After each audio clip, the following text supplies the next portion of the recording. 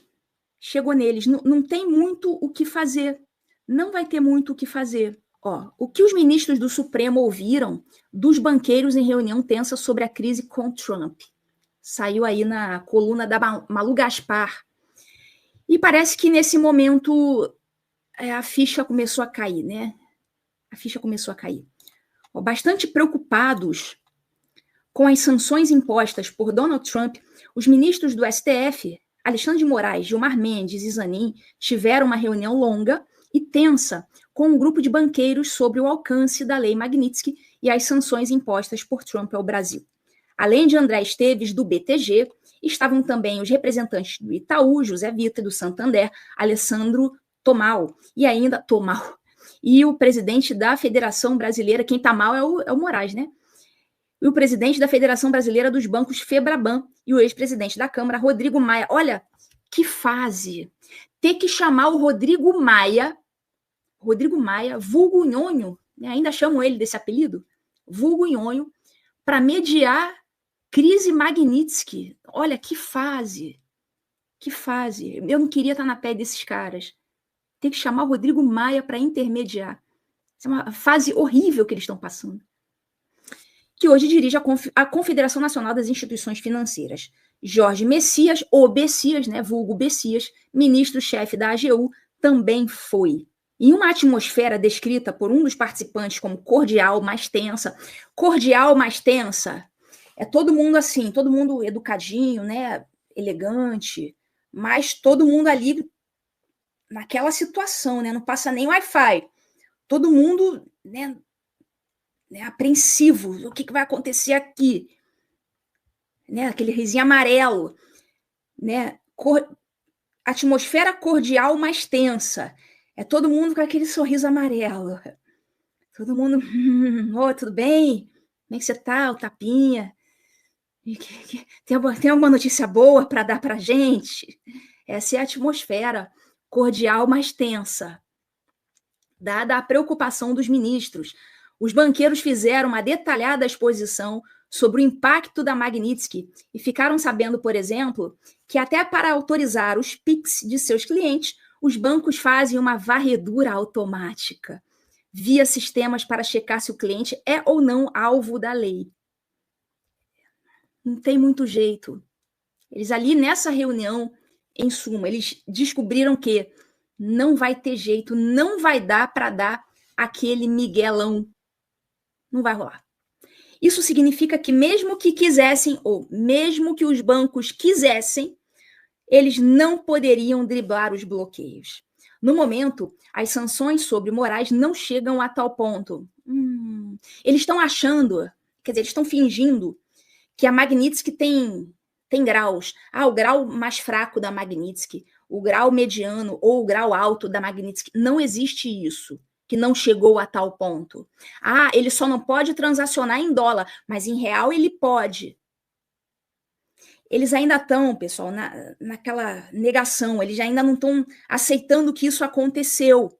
Não tem gradações. Magnitsky é uma coisa só, aplicou, acabou. Olha, atingem transações com dólar, mas não impedem seus alvos de utilizar o sistema financeiro e nem as instituições ligadas ao sistema SWIFT, que executa transferências internacionais. Eles vão descobrir mais cedo ou mais tarde que sim, vão impedir sim. Vão impedir sim. E essa relutância em aceitar que a tragédia aconteceu com um dos seus, com o Moraes, essa relutância em não excluir o cara de vez, em estar ali tentando driblar, tentando amigué, isso vai gerar para os bancos, no mínimo, multas milionárias. Isso se não acontecer o pior, né? Se não acontecer o desligamento da tomada do SWIFT. E isso aqui a gente vai ver daqui a pouco. Eduardo Bolsonaro, já levou esta matéria aqui traduzidinha para o inglês. Eles já estão sabendo, lá no Departamento de Estado americano, que eles estão tentando dar o migué, estão tentando dar uma interpretação criativa, como eles fazem no STF, não tem a interpretação criativa? Não, vamos dar uma interpretação. Eles estão achando que isso aqui, que Estados Unidos, é Bangu, né? Com todo respeito à galera de Bangu, tá? Me refiro à gíria, tá? A gente fala isso no Rio de Janeiro. Ah, virou Bangu. É gíria para virou bagunça. Um abraço aí pro pessoal de Bangu. Deve estar meio calor aí, né? Apesar de que essa época do ano não é tão calorenta no Brasil, né? Aqui é, mas no Brasil não é. Enfim, estão tentando dar o migué e Eduardo Bolsonaro já avisou. Então, assim, não se surpreendam se vier, assim, uma multa, assim, gigantesca. Vai ser um negócio sinistro que vai vir se eles insistirem em fingir que não entenderam como funciona a Magnitsky. Depois da reunião com os banqueiros, Moraes e Maia receberam um grupo liderado pelo Alcolumbre para negociar um acordo residente para encerrar a crise provocada no Congresso pela prisão de Bolsonaro e a implantação da tornozeleira no Marcos Duval. Nesse segundo encontro estavam o Barroso, o Fachin, que assumiu a presidência em setembro. Toda essa movimentação, no caso, assumirá, né?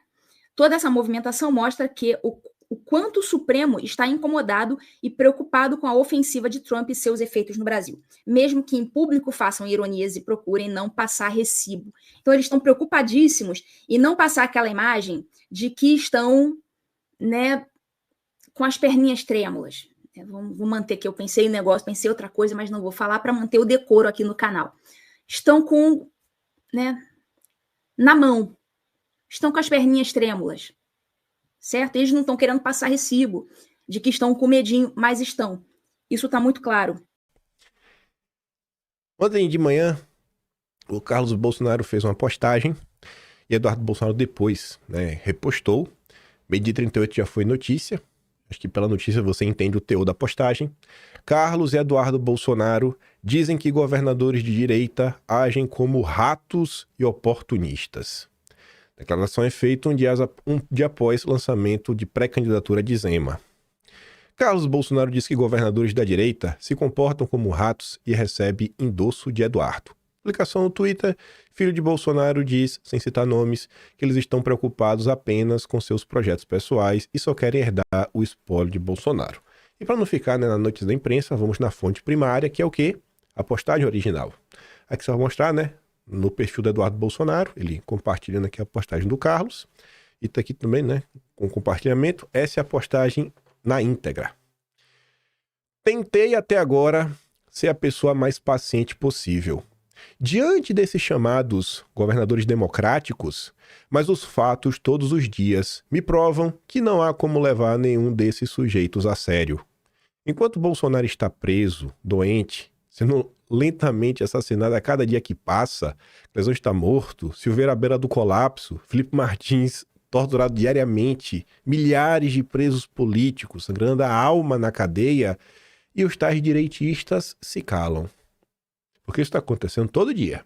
Agora que alguns querem ser candidatos, eles começam a falar mal do PT. Não desses problemas. Isso aqui não pode falar.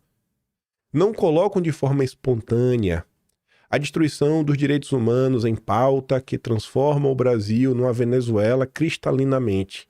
Estão preocupados apenas com seus projetos pessoais e com o que o mercado manda, o que os banqueiros mandam, o que a Faria Lima manda. Isso é desumano, sujo, oportunista e canalha.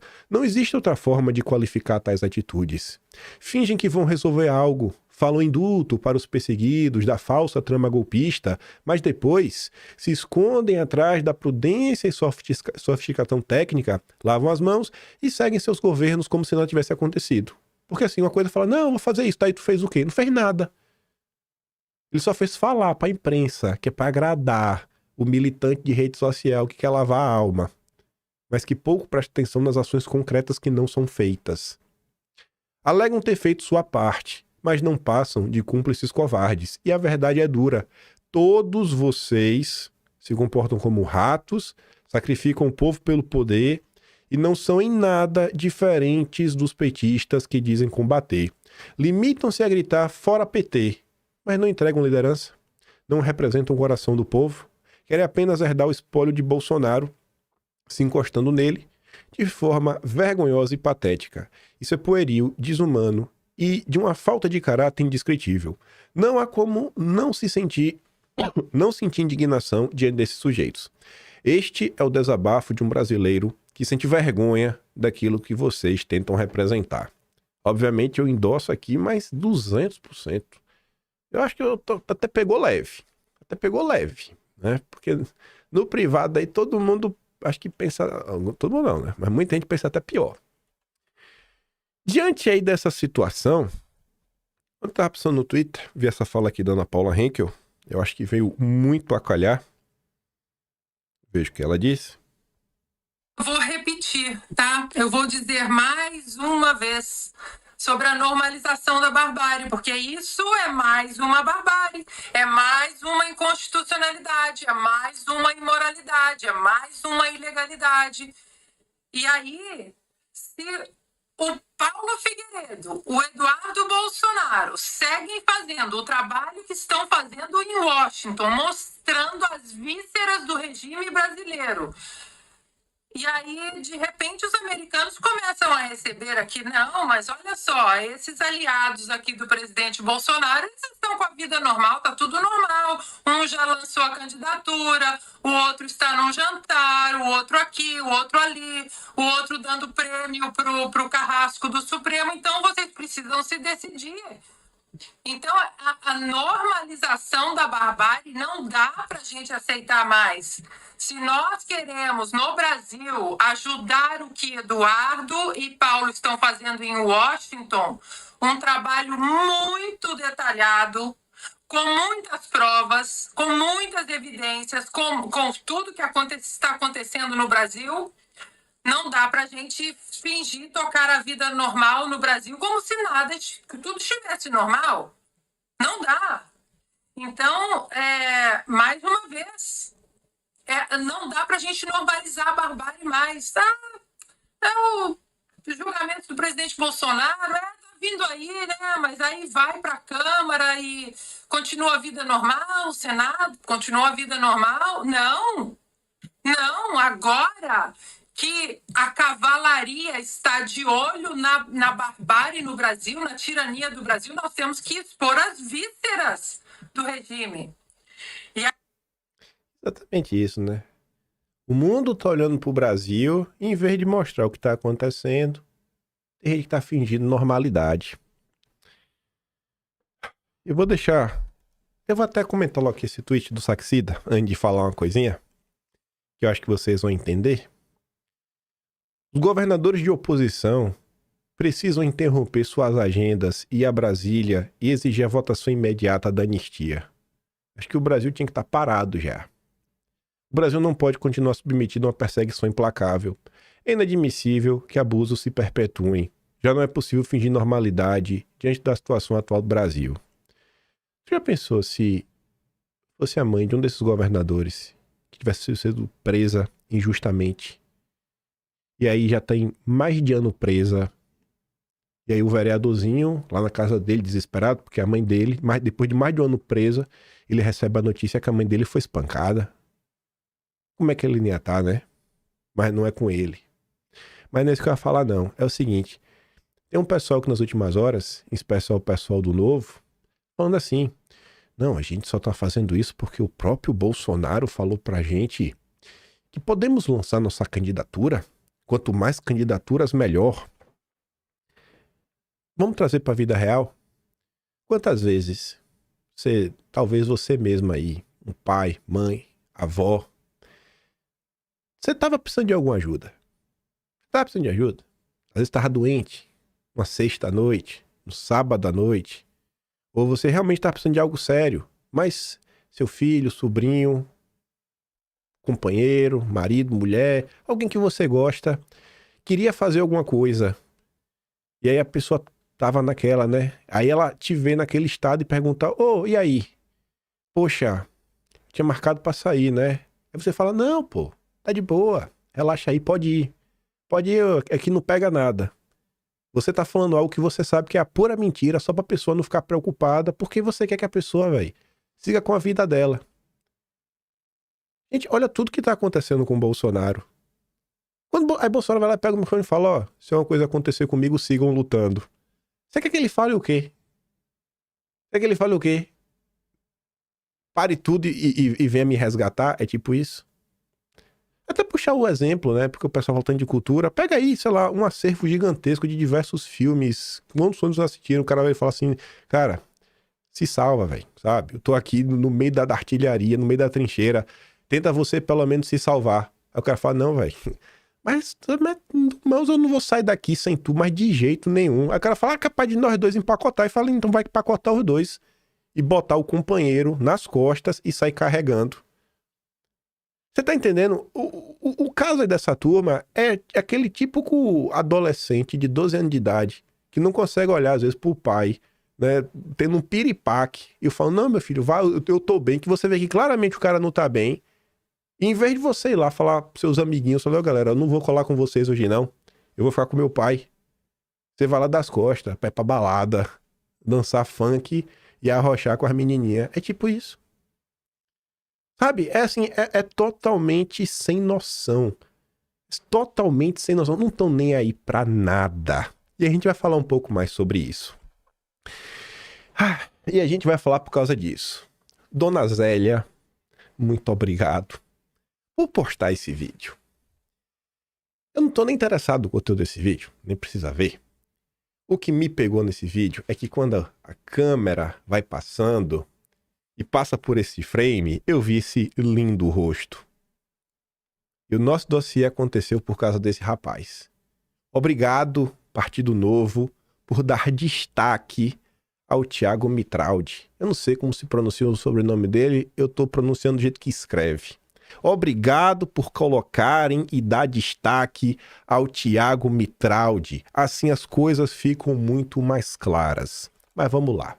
Quem é Thiago Mitraldi? Bom, antes de falar dele, fui atrás para ver quem mais estava, né? Aí nessa grande festa do senhor Romeu Zema, né? Os grandes nomes do Partido Novo, tem vários. Eu só peguei alguns. Esse daqui a gente vai falar até, talvez, no vídeo de hoje, Fábio Osterman. Mas, esquecendo o Thiago Mitraldi, só para você ver que realmente é ele, tava lá o Léo Siqueira, o deputado que atacou o Eduardo Bolsonaro, quando o Eduardo Bolsonaro foi em novembro para os Estados Unidos, que foi pro Pânico mentir, e no dia seguinte foi desmentido pelo Emílio, quando o Emílio recebeu informações corretas. Ele que acusou Flávio Bolsonaro de votar no Flávio Dino, o que é mentira. E, inclusive, quem provou que o Leonardo Siqueira estava mentindo é um vereador do Partido Novo. E você teve também, quase no encerramento, Felipe Dávila. Cara, fazer um encerramento de um evento como esse não é para qualquer um, né? Você vê que o cara realmente... Ele tá na mão dele empacotar tudo. E olha qual o tema, da resistência ao protagonismo. Porque o Brasil precisa do novo. Peraí, o novo é a resistência? Não, o novo é cúmplice do regime. Antes de falar do Mitraldi, vamos falar aqui do Felipe Dávila. Hoje é um vídeo principalmente para quem acompanha a política. Se você voltar no tempo, episódio 1670, era um dossiê também, língua solta. Olha quem tá aqui, né? O senhor Romeu Zema. Mas eu falava muito não só da Tabata, do Lula, do Disseu, de Bolsonaro, mas o vídeo girava em torno de uma longa entrevista do Felipe Dávila, ex-candidato do Partido Novo, que votou nulo no segundo turno, porque para ele Lula e Bolsonaro são iguais. Olha só, né? Essa é a turma da resistência. A turma que acha que Bolsonaro é igual ao Lula. O Felipe Dávila publicou um livro, é entrevistado pelo José Fux. A direita sensata tem de se unir para tirar o PT. Obviamente, vocês não são a direita sensata. Vocês são conhecidos como a direita chucra. Ele deixa bem claro, ó. Aqui, ó. Eu chamo de direita sensata a direita liberal. Mas a gente vai olhar isso aqui com um pouco mais de detalhes, né? Só para mostrar que eu falei a notícia. Mas vamos por partes. Quando essa entrevista foi publicada, peguei algumas coisas da época, né? Resgatei dos meus vídeos, resgatei lá do vídeo, o 1670. Direita sensata, moderada, o teatro das tesouras com nomes fofos, cai quem quer. Quando o Carlos Bolsonaro diz que ele tenta se segurar, ele realmente tenta, né? Porque o Carlos já vem comentando dessa gente há muito tempo. 21 de maio de 2024. Esses adoram deixar o sabonete cair no chão. Os isentões enganam mais quem? Depois do toque do barril do Disseu, todos ficaram ouriçados repentinamente. Aí vamos dar uma olhada aí, né, no conteúdo dessa entrevista. O José Fux perguntava para o Felipe Dávila: no seu livro, o senhor exclui o que chama de direita chucra, vocês, o bolsonarismo, desse frentão que deve ser formado pela direita sensata para derrotar a esquerda. Por que a direita chucra não tem espaço nesse grupo? A direita chucra é justamente a direita antiliberal que a gente contesta, né? Realmente eu não suporto o liberal. Ela é igual à esquerda retrógrada. Pronto. Há um denominador comum. Ambos acreditam no nacional-estatismo, que é infelizmente uma crença nossa praticamente desde o tempo do Vargas. Eles acreditam que essa mistura de nacionalismo econômico, que inclusive é a política do Trump, né? Fechamento de economia, protecionismo, subsídio do governo, é o jeito de gerar crescimento da economia. A gente vai falar de subsídio hoje, viu, Felipe Dávila? Vamos ver quem é o pai do subsídio. Vamos falar disso. Vamos falar disso. Que talvez você tenha que excluir o Romeu Zema, né? Dessa frente ampla. Talvez o Romeu Zema, pela questão de subsídio, pode ser da direita chucra. Falou de dinheiro, tem que falar de Partido Novo. Isso não é verdade. Nós vimos que a partir dos anos 80, o que alavancou o crescimento, levou a redução significativa da miséria, né? Foi o oposto disso. Aí perguntar, na prática, olhando para o quadro político partidário que a gente tem hoje no país, quem seria o grande líder dessa direita sensata? Em 22, a polarização Bolsonaro-Lula praticamente matou o surgimento de novos nomes para a disputa. Agora não. Por quê? Porque tiraram Bolsonaro do jogo. Então o que temos de fazer é trabalhar para unir a direita em torno de um único nome, que não seja Bolsonaro, né?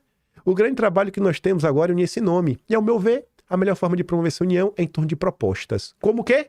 A transformação do Brasil numa superpotência global de economia de baixo carbono. Olha a turma SG do Partido Novo, né? Agenda globalista na veia. Esse é a turma do Zema. É importante ter o mínimo denominador comum daquilo que nos une. Nós precisamos disso para o Brasil para vencer a eleição. Agora, independente da visão que se tenha sobre Bolsonaro, não dá para negar sua penetração popular. Até que ponto desses possíveis candidatos que o senhor mencionou, ou algum outro nome que eventualmente surge até 2026, tem força para vencer as eleições sem o apoio de Bolsonaro? Aí aqui tem que trazer o Dalton Dallagnol. É descolar do Bozo, sem perder o apoio dos apoiadores do Bozo. O grupo de Bolsonaro é importante, mas, já viu, mas, hoje, sem ele ser candidato, né, a direita bolsonarista não tem força para eleger um candidato próprio. Ah, é mesmo, é? Vamos dizer que Bolsonaro queira lançar Michele ou alguém assim. Ela não vai conseguir chegar lá sozinha. Dividir a direita é perder a eleição. Então, é importante essa direita bolsonarista entrar nessa composição com a pauta comum. Ou seja, né, assim, tem que aceitar a pauta de vocês. E por isso o propósito desse livro é unir a direita, né, em torno das ideias dele. Esquecer o que nos divide e focar no que nos une, para tirar o PT do poder. Tá vendo? É o antipetismo. Isso é ser antipetista. A grande vantagem de estar na oposição hoje é que todo mundo tem o mesmo objetivo, que é retomar o governo. Pai, não é só isso não, viu? Eu tenho outros objetivos também, como garantir a liberdade, acabar com a perseguição, acabar com os inquéritos intermináveis, que pro Felipe Dávila tá de boa. Inclusive, o Felipe Dávila nunca vai ser perseguido. Ele, aí da família do Abílio Diniz, acho que bilionário é perseguido nesse país? Bilionário manda. Deve ser amigo pessoal do Lema, né? Que a gente vai falar do Lema já já. Como eu disse, se a direita estiver dividida na eleição, nós vamos manter o PT no poder. E é isso que a direita não quer. Nem a direita bolsonarista, nem a direita que eu chamo de direita sensata, direita liberal. Há uma máxima segundo a qual essa direita liberal que o senhor menciona caberia numa Kombi. Será que esse grupo tem um discurso popular para conquistar os eleitores e ganhar uma eleição para presidente no Brasil? Bom, essa Kombi cresceu, né? Virou um bondão. Foi? As últimas pesquisas mostram que a maioria da população hoje é de direita, de centro-direita e de centro. O que nós precisamos é aprender com a narrativa populista a se conectar mais com as pessoas. E o Zema vem fazendo isso, né? Ele que ficou calado todo este tempo, o Zema que deu 2 entrevistas, uma para Globo, uma para o Estadão, e que sequer soube falar se Bolsonaro era alvo de perseguição, e disse, não, no meu ver, quem não deve não teme, tem que ser investigado mesmo. Realmente, agora o Zema mudou, que é pra quê? Pra ser populista, né? Porque agora é eleição. Agora entrou no modo candidato. As soluções corretas estão nessa pauta, do que eu chamo de direita democrática. Se há uma coisa que a direita democrática não aprendeu, é se comunicar com as pessoas. A democrática. Vocês não são a direita democrática. A direita democrática não sabe. Vocês que sabem comunicar com as pessoas, ok. Vocês não fazem parte da democrática. Então vocês são antidemocráticos. Vocês são golpistas. Acho que a gente avançou muito nos últimos anos e que essa direita sensata está cada vez mais ocupando os espaços do poder. Do poder eu não sei. Mas dos veículos de imprensa da direita, Revista Oeste, Gazeta do Povo, Bradock, Fio Diário, vixe Maria! Só tem candidato do Novo. Hoje é dia de chutar o pau da barraca. Não faço nenhuma questão de ir lá. Tu acha que eu quero ser amigo do Jairo Leal, o verdadeiro dono da Oeste? Tu acha que eu quero ser amigo do... Eu não vou xingar pra não ser processado, mas imagine que eu ia falar do Manuel, dono da Bradock. O Superman eu já perdi também a esperança, né? Superman se cega por que quer. Mas isso aí eu acho que é gente boa. Só acho que é bobinho. Não faço questão. Gazeta realmente não tem que falar nada mais. Nesse bonde da direita sensata que o senhor propõe, há espaço também para as forças de centro-esquerda.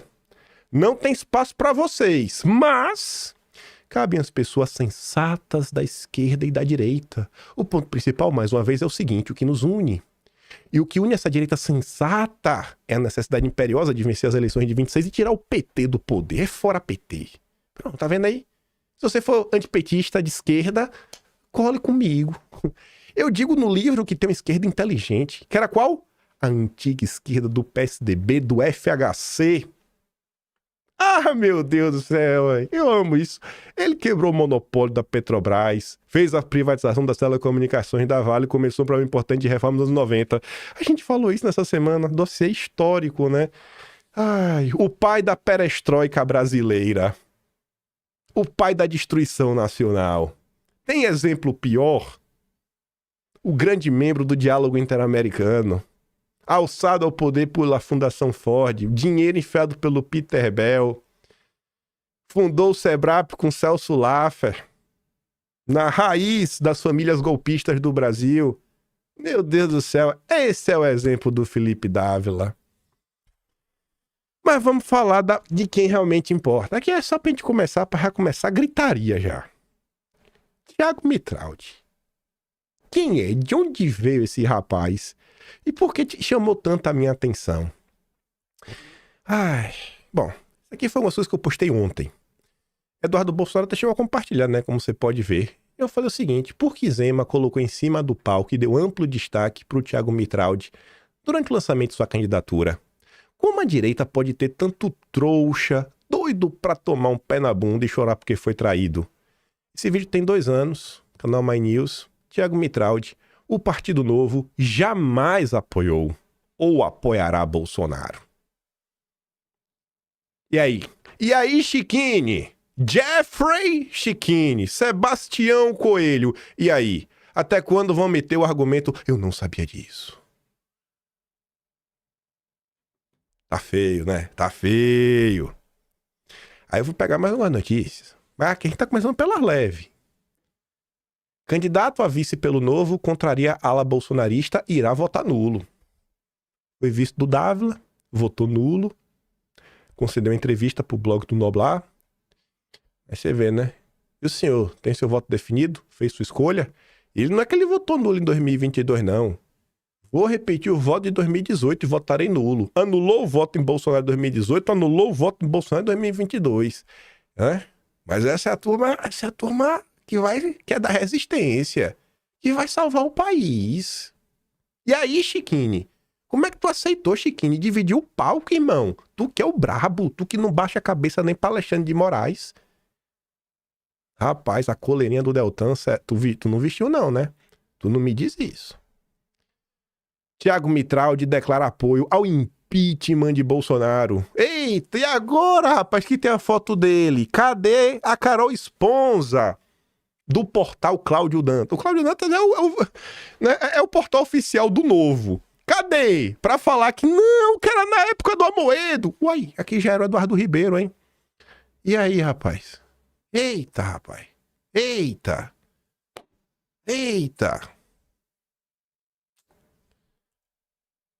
Bolsonaro agora fala abertamente em descumprir decisões do Supremo. Data 8 de junho de 22. Seu discurso revela o desespero. Por piores que sejam algumas decisões do Supremo, o remédio estará sempre na Constituição, jamais na força. Em uma coisa, Bolsonaro está certo, esse tempo já não é mais dele. Acelera, Partido Novo. 31 de março de 2021. Postagem minha, né? Envelheceu bem. Olha aí o Mitraldi. Renova BR, Raps, Lema. Eita, já começamos a falar do Lema, né? Livres, junto com o guitarrista Van Halen. Tô falando do Marcel Van Hatten, né? Confia no novo que vai dar certo. O que é que Van Hatten e Mitraldi faziam em 30 de março de 2021? Eu e Marcel Van Hatten protocolamos hoje requerimento para a convocação do novo ministro da Defesa Braga Neto à Câmara. É preciso entender porque a troca no ministério levou à saída dos comandantes do Exército, Marinha e Aeronáutica. As Forças Armadas são instituições de Estado, não de governo. Pronto. Bolsonaro não pode nem trocar os seus ministros, coisa. O cara é que... Não pode. Vai convocar, tem que se explicar para mim que eu sou do Partido Novo, eu sou o brabo. Aí você fala, mas qual o papel desse cara aí? Bom, segundo o fator, pra gente começar a falar aqui de dinheiro, essa notícia agora, 23 de julho de 2025. Thiago Mitraldi, um dos coordenadores da pré-campanha de Zema Palácio do Planalto. Eita, rapaz! Então parece que ele tem força no partido, né? Pô, o cara foi vice-presidente, né? Candidato. Só voltar aqui no meu tweet, né? Veja que eu falo, ó, Lema Livres. Falar do Livre já, né? Renova BR, né? Ele era membro disso tudo. Essa matéria fala assim, né? A vaga aberta na pré-campanha de Zema ao Planalto. A mensagem encaminhada por Mitraldi em grupo do Movimento Livres. Opa! A turma do Zema tá procurando gente para trabalhar dentro do Livres? Chamou a atenção de interlocutores do meio político pela forma incomum de recrutamento para uma função estratégica em uma pré-campanha presidencial. Realmente, né? Mas não me chama atenção não, pra mim é normal. Quem conhece o Mitraldi sabe por que ele foi falar com Livres. E aí eu continuei pesquisando as coisinhas, né? Aí, dá uma pausa aqui. Que a gente vai falar do Mitraldi já. Pra gente falar do Mitraldi, porque eu não posso mostrar agora, senão fica muito óbvio. A gente tem que ir construindo a coisinha aos pouquinhos. Antes da gente falar de quem dá dinheiro pra quem, a gente tem que ir construindo devagarzinho. Igual mineiro, né? Come quieto. 16 de junho de 2023.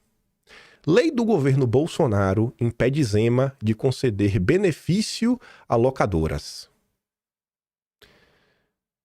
Você viu que aqui o Felipe Dávila, ele reclama de quem dá subsídio, né? De quem dá benefício, né? Falou que essa coisa de direita é chucra. Ó o Zema.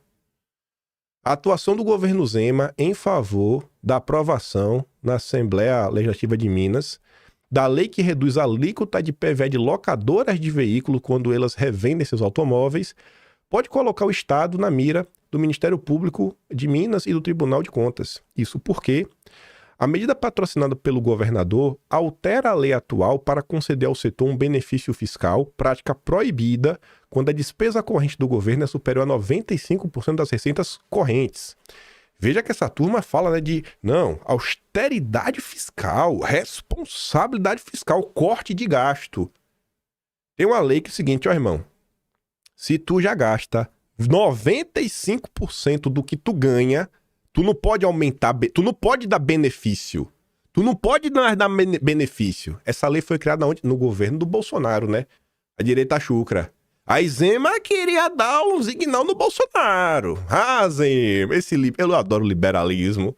De acordo com o último balanço orçamentário divulgado pelo governo mineiro, o Estado fechou o primeiro bimestre com a previsão atualizada de receita corrente anual de 93,5 bilhões, ante uma despesa corrente de 91,3. A proibição de conceder ampliar incentivos de natureza tributária está em vigor desde 2021 por meio de uma PEC, aprovada e promulgada durante o governo Bolsonaro. Apesar da restrição, a concessão do benefício às locadoras foi aprovada na tarde desta quarta na Comissão de Fiscalização Financeira e Orçamentária da LMG e deve ser levada para votação no plenário hoje em segundo turno. E o que aconteceu? Foi aprovada. Tá ali, ó. Zema sanciona a lei que muda a cobrança do IPVA de locadoras em caso de revenda de veículos. Oposição alega perda de 1 bilhão. O cara aí que fala de responsabilidade fiscal, isso aqui parece irresponsável, viu, Zema? E assim, por que não baratear o IPVA de todo mundo? Por que só das locadoras, Zema? Pra mim não tem. É difícil. Pra mim é difícil de entender. Aí, olha o que fica pior. Romeu Zema, liberal meu. O que eu falo pra vocês, gente? Todo mundo que fala de austeridade fiscal, responsabilidade fiscal, traduza para ele vai cortar seu benefício social, ele vai cortar programa do governo que lhe atende para dar dinheiro para banqueiro. 2 meses após benefícios bilionários a locadoras, Zema propõe aumento de imposto para cerveja e smartphone. Se você é bilionário, dono de locadora, você tem desconto. Se você é pobre lascado, quer tomar uma cervejinha, receba o Partido Novo dentro de você. Mas vamos falar da locadora? Zema diz não ter cobrado imposto da Localiza por temer insegurança jurídica. Isso aí, o tempo foi passando, sabe? Anos. Né? Relevou pro TCU até falar que tem que pagar. Aí você vê que essa mudança aí de PVA, né? Mas olha o que essa notícia dizia. A omissão na cobrança é motivo de polêmica no Estado porque beneficiou o grupo Localiza, controlado pela família do empresário Salim Matar.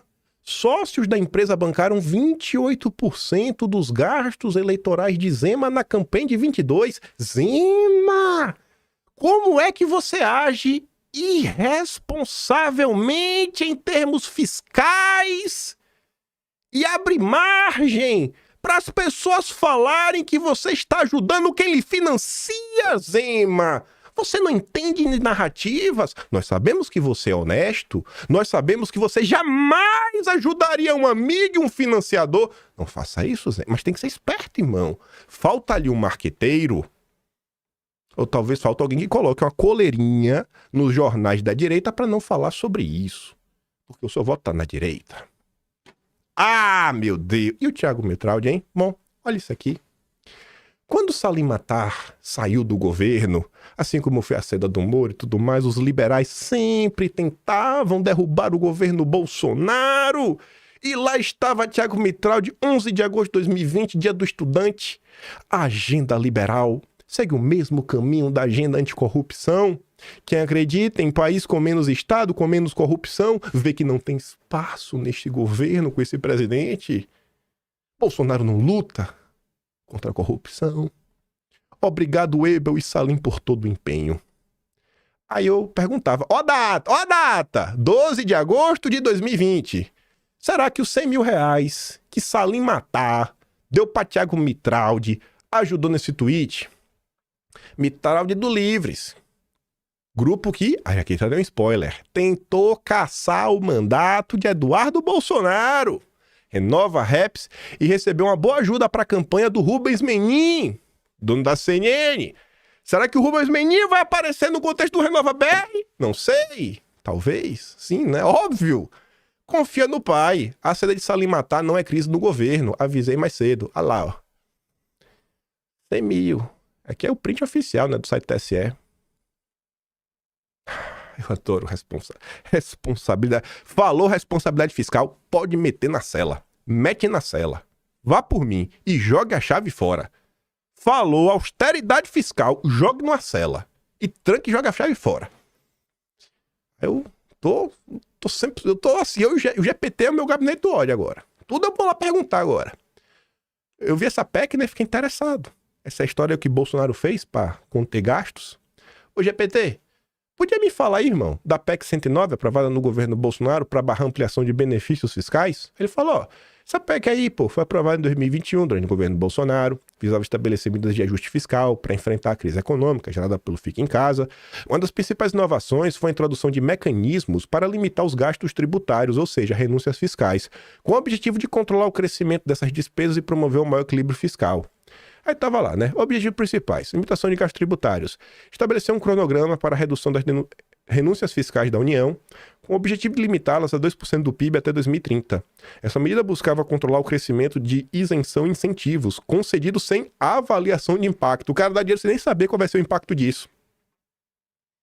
É aquela típica lei, né? Aquela típica regrinha que surge porque algum grupo tem um lobby muito forte. E lá vai Bolsonaro, ó, e meter a tesoura. Esse Bolsonaro é um miserável, viu? Não quer deixar milionário ficar bilionário. Gatilhos fiscais. Introduziu mecanismos que restringem a concessão de benefícios fiscais, criação de cargos e aumento de despesas. Quando a relação entre despesas correntes e receitas correntes superar 95% dos estados, né, Distrito Federal e municípios, que aí é a questão que estava comentando na matéria da UOL. Aí eu perguntava, na sequência, ô GPT, controlar benefícios fiscais é um bom método para combater o gasto excessivo? Te pergunto porque eu escuto os governadores democráticos falando de austeridade fiscal, corte de gastos, mas sinto que nenhum deles está disposto a ir para cima do grande empresariado, que é quem mais recebe benefícios. Estou errado em achar que, se eleitos, os governadores democráticos vão passar tesoura nas contas públicas mirando nos mais pobres, pois estes não têm força de lobby? Você está enxergando uma dinâmica bastante realista do que acontece em muitos governos. Vou detalhar. Aí ele fala, né? Controlar benefícios fiscais com método de contenção de gastos. Aqui está a resposta completa. Ele diz, ó, quem recebe os benefícios? No Brasil, grande parte dos benefícios fiscais vai para grandes empresas ou setores específicos, não para os mais pobres. Avaliação de impacto. Apenas limitar os benefícios não garante economia real, se não houver avaliação das denúncias são realmente ineficientes ou distorcem o mercado. Sem transparência, é fácil contar nas regras e continuar concedendo benefício. Portanto, sim, é um instrumento válido para reduzir gastos, mas apenas se usar de forma técnica e imparcial. Questão do lobby e das políticas, prioridades políticas.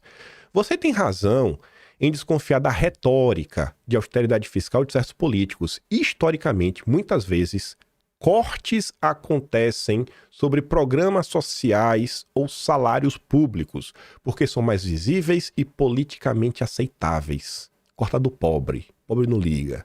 Pobre liga, mas não tem lobby. Grandes empresas têm mais força política e lobby.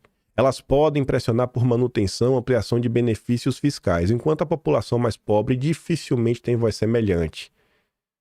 Lembra da taxa das blusinhas? Teve alguma matéria na imprensa falando que era ruim pro povo? Agora, quando teve o do IOF, que além do pobre pagar, o rico também pagava, aí foi crise. Foi banqueiro dando entrevista na Globo News. É assim que funciona. Conclusão. O seu ceticismo é justificado. Políticos que falam em austeridade raramente atacam os interesses dos mais poderosos. Cortes seletivos que miram apenas nos mais vulneráveis reforçam desigualdades enquanto benefícios para grandes empresas podem continuar intactos. Para realmente controlar gastos e promover justiça fiscal, seria necessário enfrentar os grandes beneficiários de incentivos, algo que politicamente é muito mais difícil. Aí eu falava, né?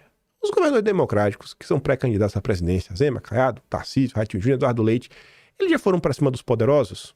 Ou os cortes de gastos do governo deles são em cima dos programas sociais e dos salários públicos? Me traga dados concretos. Aí ele fala, você está correto em sua percepção.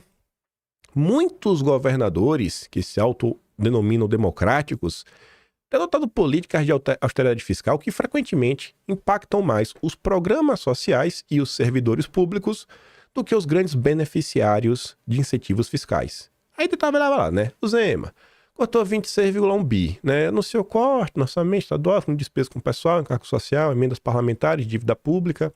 Aí fala, né? Tá aqui, reforma administrativa, reduzir benefício dos servidores, como quinquênios, ajuda de custo, né? Corta do servidor para poder ter renúncia fiscal para locadora, né? Tá, meu Deus, a locadora de carro, vá para Minas e tem uma locadora de carro.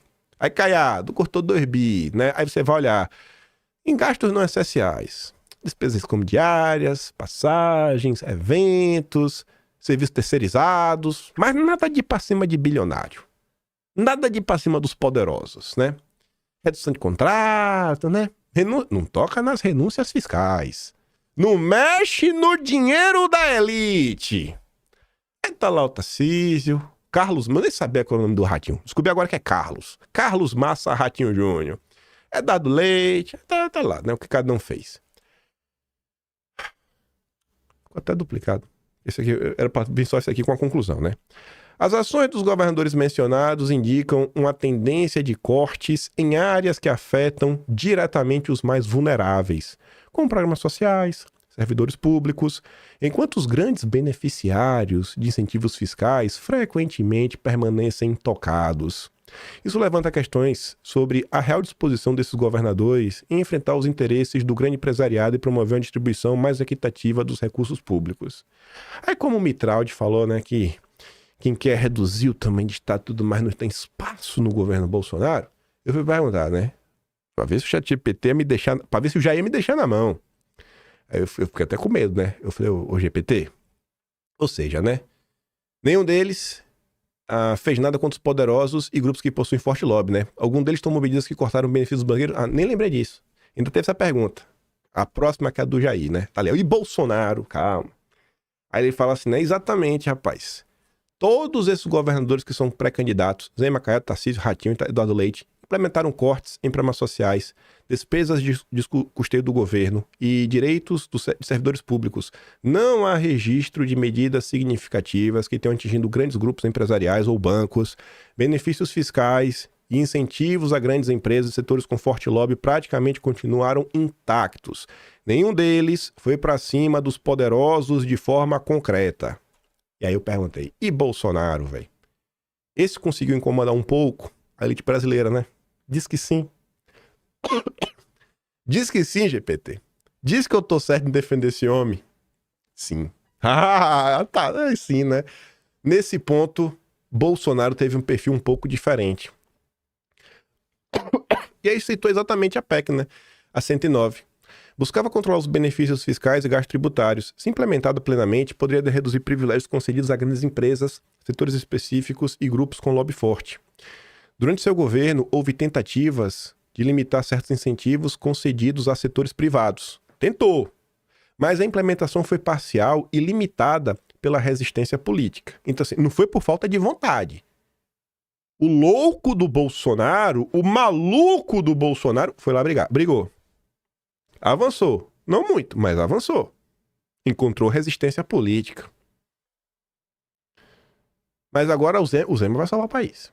O Zema vai.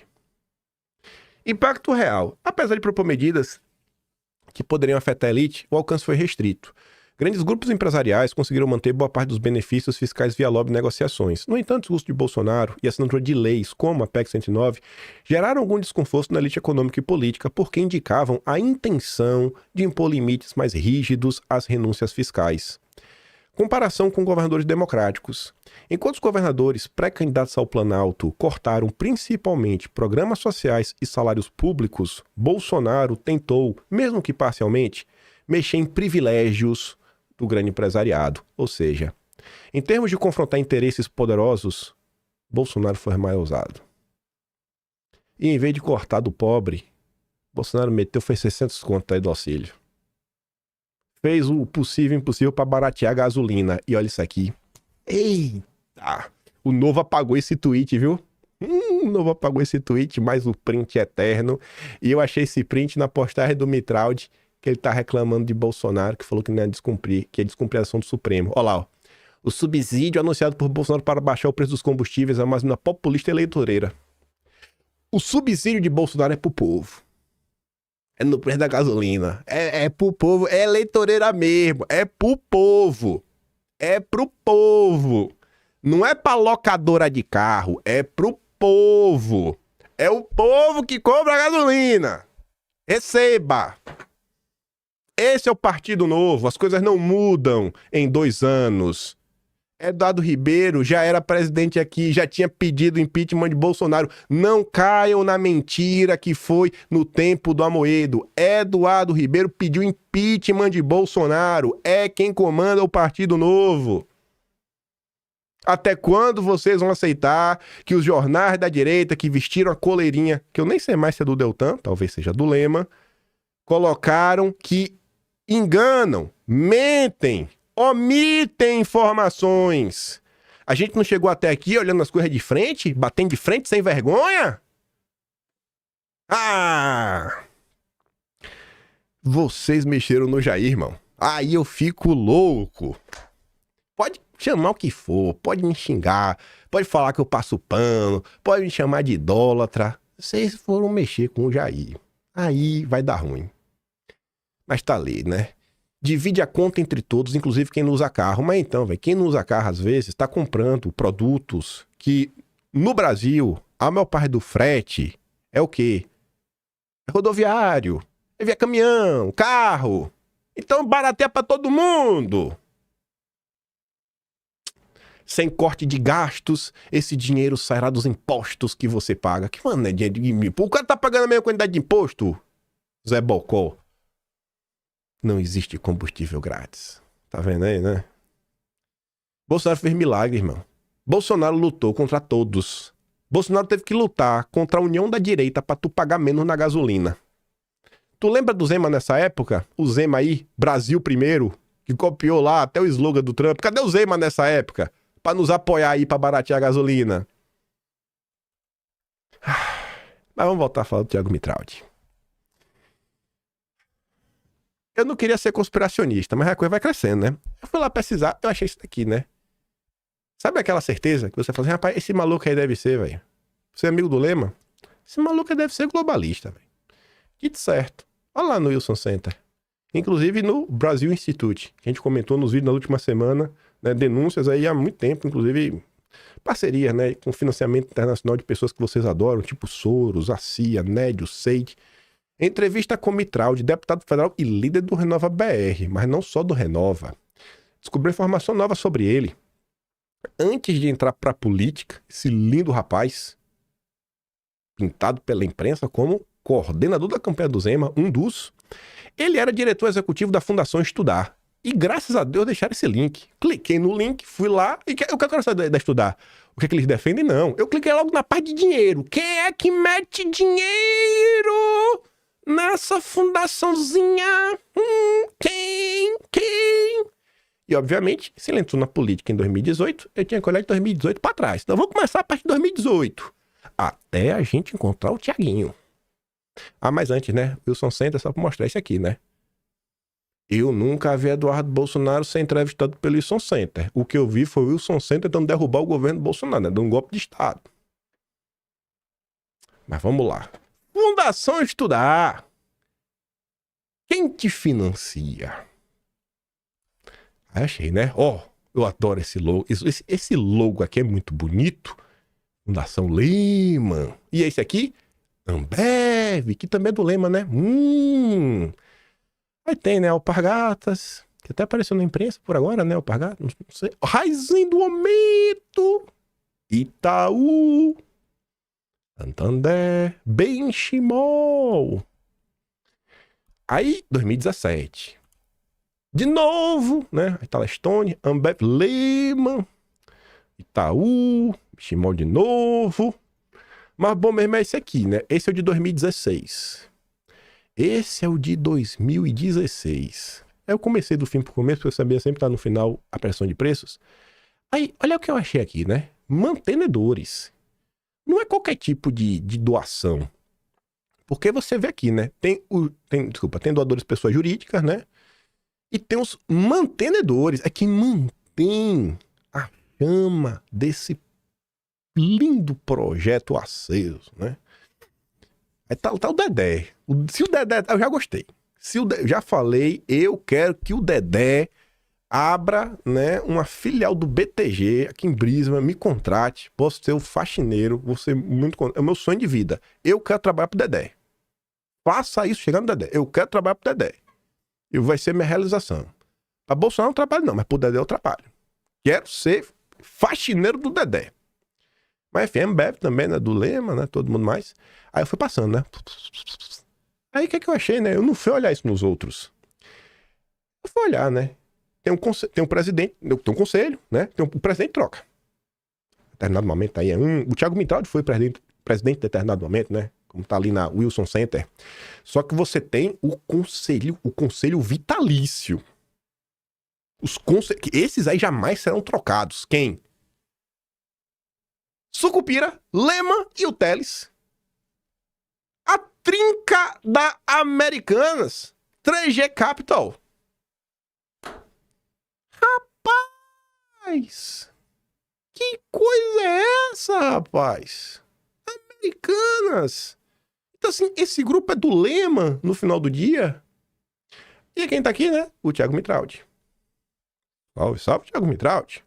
E na página seguinte, olha ele de óculos, né? de suéter. Eu adoro esse povo liberal que veste suéter pra cima da camisa social, né? E o lema aqui do outro lado, né? Realmente, viu? Maravilhoso. Mas não diz muita coisa, né? Só diz que tava no mesmo grupo. Se o Vé Olavo tivesse vivo, hein, Vé Olavo? O que é que você tá falando dessa direita, Olavo? Que se vendeu pro Partido Novo, que vestiu a coleirinha. Eu não sei mais se é do Deltan. E por que eu não sei? Porque quando eu vejo que o Thiago Mitraldi é tão próximo do Lema, e eu lembro, esse aqui é o episódio mais citado na história desse canal. Eu não sei, acho que eu citei esse episódio ontem. Não, acho que uma vez por mês a gente volta ao episódio 97. Esse foi o primeiro episódio que eu uso essa biblioteca como fundo. Eu boto um terno também. Acho que é o primeiro episódio que eu uso um terno na minha vida. Nem gravata eu tinha. E o Olavo me compartilhou, velho. Eu era um louco. Eu tinha 97 dias que tinha começado o canal. Eu postava um por dia, né? E o que é que tem nesse episódio? A gente tem que voltar nele agora, né? Vamos lá pro episódio 97. Cara, o episódio 97, eu lembro. Eu tava fazendo uma live fechada, só pra membros na época. Na época eu tinha tempo de fazer isso, me perdoem. E aí, alguém me mandou um tweet. Quando eu vi esse tweet, eu comecei a pesquisar. Eu não conhecia o Renova BR. Eu fiz assim, ó. Minha mente explodiu. Qual era o tweet que começava? Será que eu não, nesse ponto não dá pra usar essa frase. Eu vou usar essa frase daqui a pouco, que é: um bom filho, a casa retorna. Mas o Deltan não retornou, porque ele não tava no Novo, saiu e voltou. Mas olha só, né? Nova BR, que o Thiago Mitraldi é líder, né? O que é que o Deltan Dallagnol tava mandando?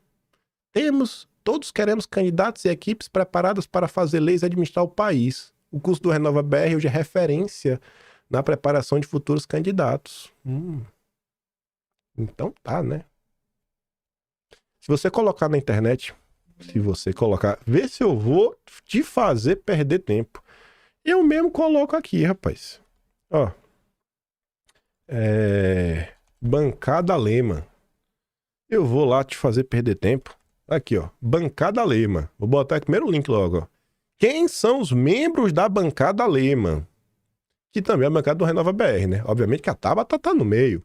Mas será que o Thiago Mitraldi vai aparecer aqui? Aí, Daniel José, lembra dele? Partido Novo? Que tava concorrendo a vereador, fazendo vídeo com o Marçal? Lembra? Bancada Lema? O Marçal gosta do Lema, né? Olha o Thiago Mitraldi! Olha só! Nossa! Partido Novo. Partido Novo me adora, né? Olha lá, né? Aqui a gente fala, eu falei que a gente ia voltar. Eu falei, né? Pô, o Thiago Mitraldi. Recebeu uma mão, né? Um empurrãozinho aí do. Aqui é o pessoal do Renova BR gritando Lula livre. O Thiago Mitraldi recebeu já uma ajudinha do Rubens Menin, né? Aí você lembrar aqui, né? Do Brasil, Rubens Menin, Renova, RAPS, CNN, todo mundo misturado. Renova BR é a alternativa globalista que uniu Rede, Novo, Livres e Pessoal na mesma barraca. Isso daqui devia ser ou do Conexão em Política ou do Renova Mídia. Uma época aí que os portais da direita não vestiam a coleirinha do Deltan.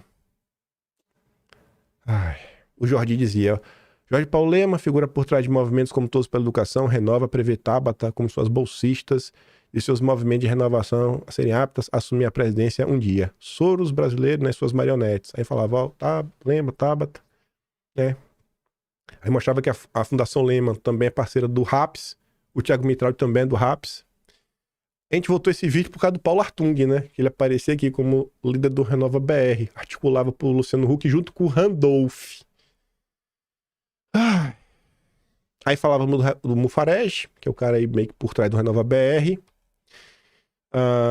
Nova orientação do Partido Novo incomoda afiliados. Renato Batista, que é filiadão novo e que é do MBL, né? Mas saiu, não tá mais. Que também é quando nacional do MBL. Meu Deus, né? Batista também foi aprovado para Renova BR. Massa. Que atrás o nome do novo como Vinícius Poit Mitraldi. Salve, salve. Acho que voltaremos nesse print aqui mais tarde. Rogério Schecker. Isso daqui, né? Novo, Agenda 2030. Olha o texto livre ali, né? Conexão em política. Todo mundo. Alan venceu um dos poucos que tá falando do Partido Novo, né? O Alan não mudou nesse tempo, né? Mas tem um pessoal que parece que mudou. Enfim, falavam do ABNCC na época, tudo mais. Aí lá, ó. Em primeira eleição, o Movimento Renova BR elege 16 candidatos. Quem que tá aqui no meio? Ó, o Fábio Osterman. Ele tava no evento do Zema, né? Rapaz!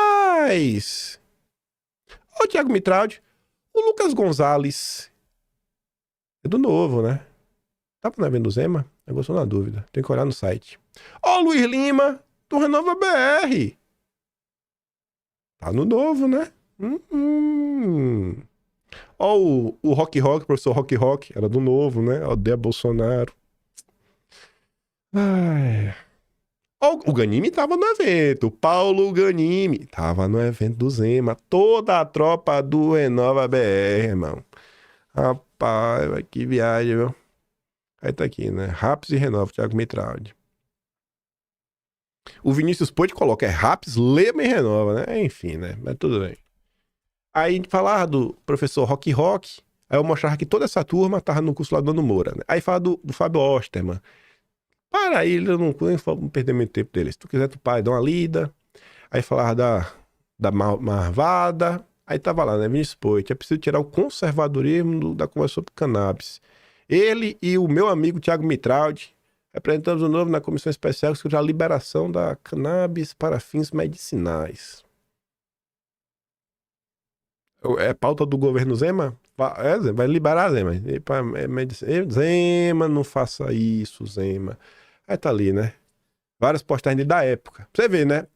É relembrar e viver. Por isso que eu falei, esse vídeo pra quem de direita, que já tá convertido, que quer conhecer um pouco mais, né? Pra ver o quanto a gente está regredindo no tempo.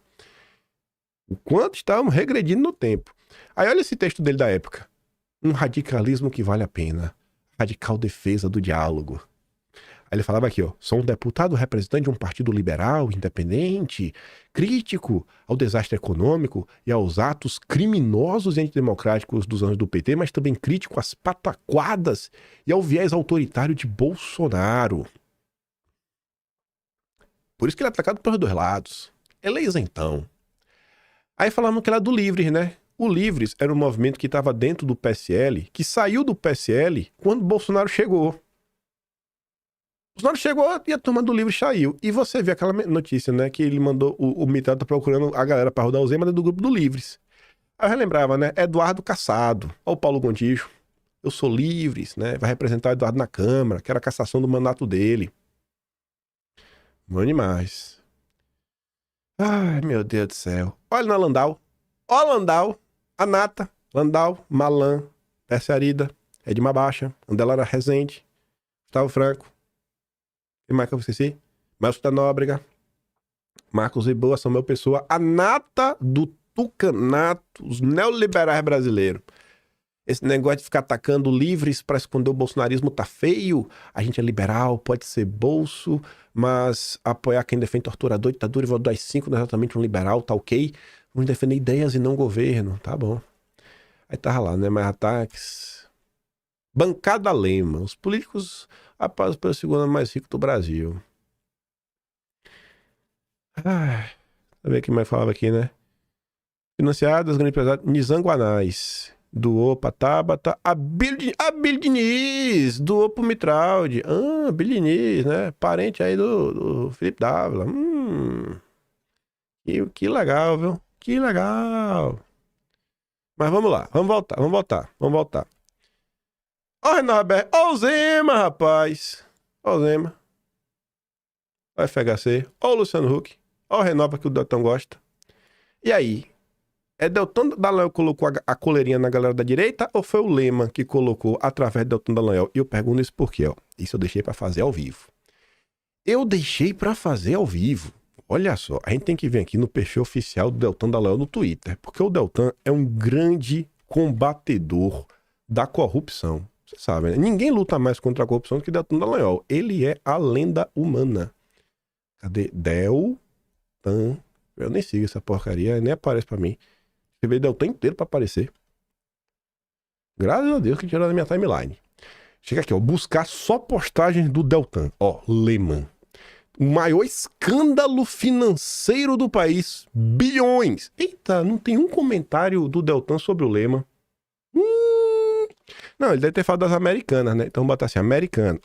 Não é possível que Deltão Dallagnol o maior paladino da luta contra a corrupção, a favor do compliance. Compliance, acelera. Não é possível que eu não for desse caso, né? Vamos procurar. O Americanas tem vários tweets, né? Enfim. Aqui ele tá falando no contexto agora, as empresas americanas, um estudo de universidade americana, não tem nada a ver com isso aqui, 2022, Elon Musk, né? Trump, governo Trump, soberania, tá, por agora também, desse ano, agora também, na mídia Supremo, punições dos Estados Unidos, 2016, participe de eventos em Universidade Americana, não. 2019, não, 2019 não tinha escândalo, 14 de julho, aí também a questão do Trump Mídia, 2017, 2018, ai, Deltan Dallagnol nunca falou do escândalo da turma do Lehman, do Sucupira e do Tele? Meu Deus! Eu também nunca vi o Zema, né, falando sobre isso. Eu nunca vi os liberais falando, né? Rapaz, é porque eu... Não vai me dizer que é porque... Eu não vou falar nada. Eu não vou falar nada. Porque, eita, eu não quero ser processado. Eu não quero ser processado. Rapaz...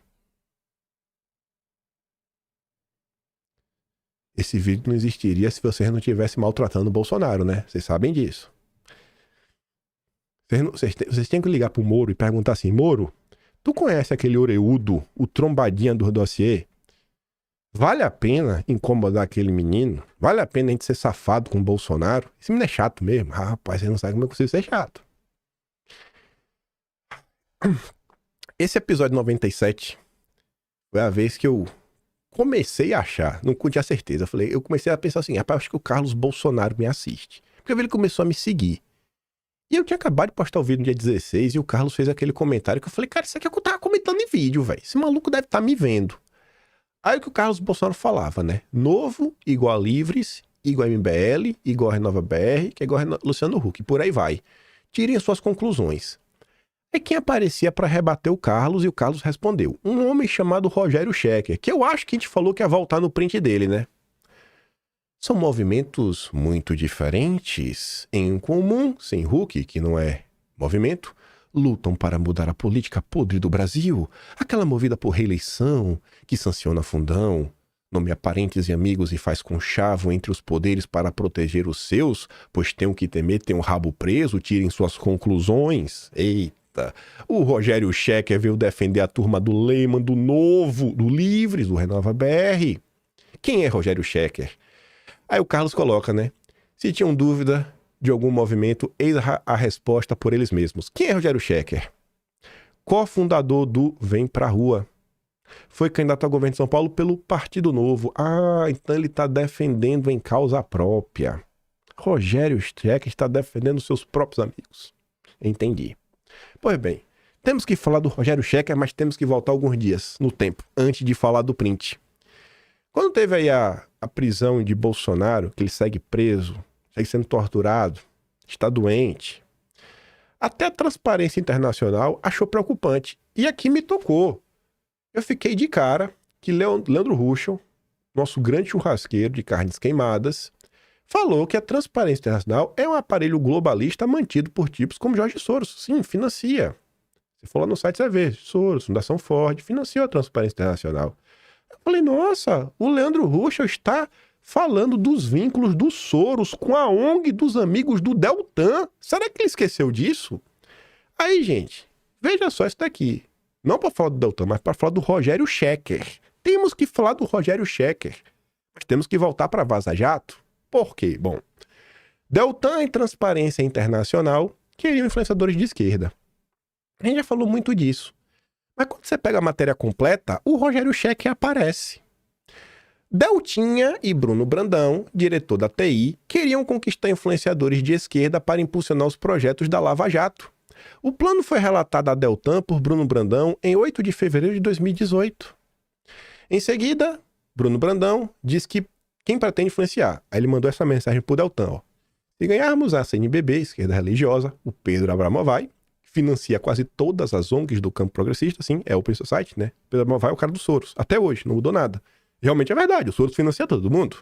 João Moreira Salles, da Piauí, Sakamoto, professores da USP, criamos um campo de influência para baixar a resistência da esquerda. Temos que fazer esse pessoal referendar o pacote como impactante e principalmente democrático. Falou pro Deltinha.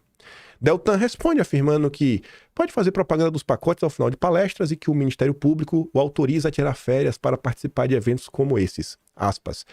Diz Deltan, concordo totalmente. Acho que tenho que ficar atrás do palco, nos bastidores, na medida do possível. É importante que a sociedade cresça e nós diminuamos. Ao mesmo tempo, preciso manter coerência com o passado. Ah, Deltan.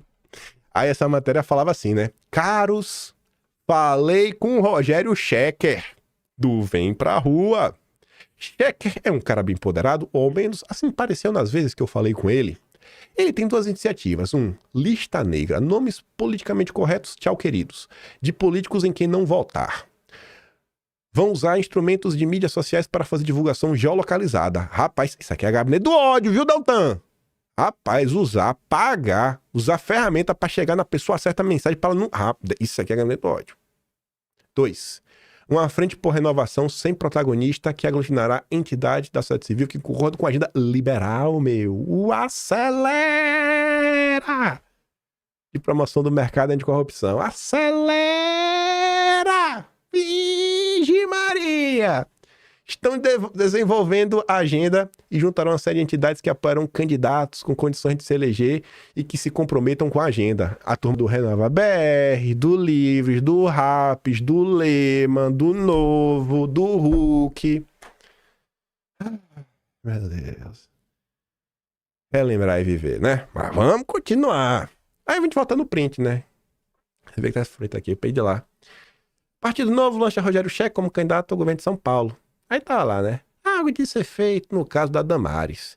Seja pelas declarações que misturam religião com política, pela falta de reconhecimento do meu corpo e minha cérebro com questão de saúde pública, pela ausência de experiência e gestão, pela não representativa entre mulheres, não dá. O maluco queria que aborto avançasse, né? Tinha que ser do Novo, né? Ó, esse não faz escondido, não. Esse faz assim, ó. Esse não tem vergonha de acelerar, não. Ai... Aí falando sobre a questão dos liberais, isso aqui foi outro vídeo. Esse daqui foi o primeiro vídeo meu, foi proibido de passar no Brasil. Atormentou com ações na justiça e proibiu mesmo. Eu fiz nossa na época, sou bem empírico e antagonista.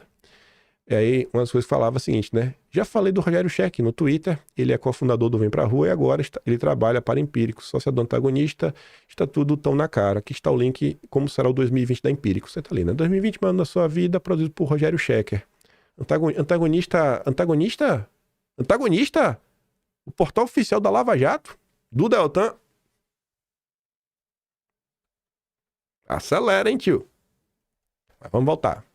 Enfim, né? Livres, tudo mais, pipipi, popopô. Eu fiz outro dossiê na época. O Novo tá livres. Carlos Bolsonaro expõe o gabinete do patinete de colete. Deixa eu ver se eu posso avançar aqui. Não vou avançar ainda, não. Vai fazer sentido, já. Eu falei pra... Deixa eu viajar aqui rápido, né? Carlos Bolsonaro botou assim, né? O menino botou. Usaram e abusaram do Bolsonaro para aparecerem na política. Agora estão dando as costas. Quem? O Sabugosa com o Zema. E aí o Carlos diz, é de embrulhar o estômago. Eu usei aquela frase que um bom filho a casa retorna, né? Vamos voltar ao episódio 148. Eu nem olhei pro relógio. Já bateu 1h10. Eita! Mas tá perto do fim. Aí falávamos do Livres, aí eu relembrava de novo, né? 50 dias depois, porque a direita não lembra das coisas, o pessoal esquece. Aí falava de uma galera. Aí aparecia... Todo mundo do Partido Novo, né? Novo. Tudo 30, né? 30 é o número do Partido Novo. Tudo Partido Novo.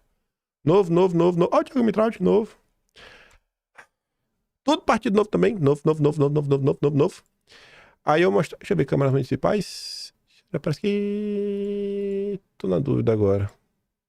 Mas enfim. Esse maluco era vereador de São Paulo. Aí eu comentava do Caio Coppola, né? Que tinha ajudado esse maluco a se eleger, que era do PSB, Partido Socialista. Lembrar as coisas na época, pra dividir a direita.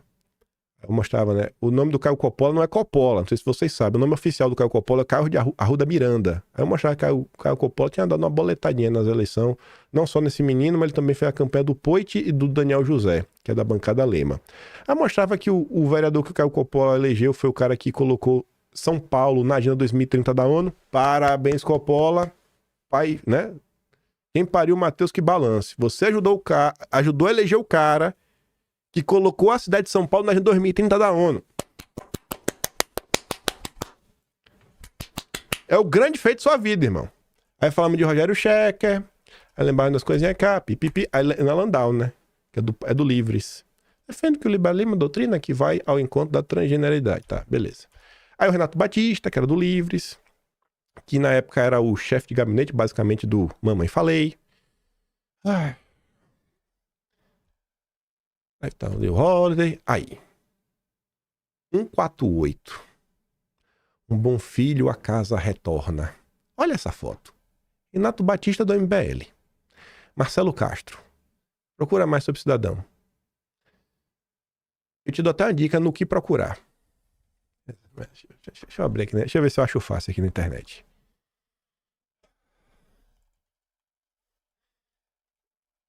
Ô, sabugosa.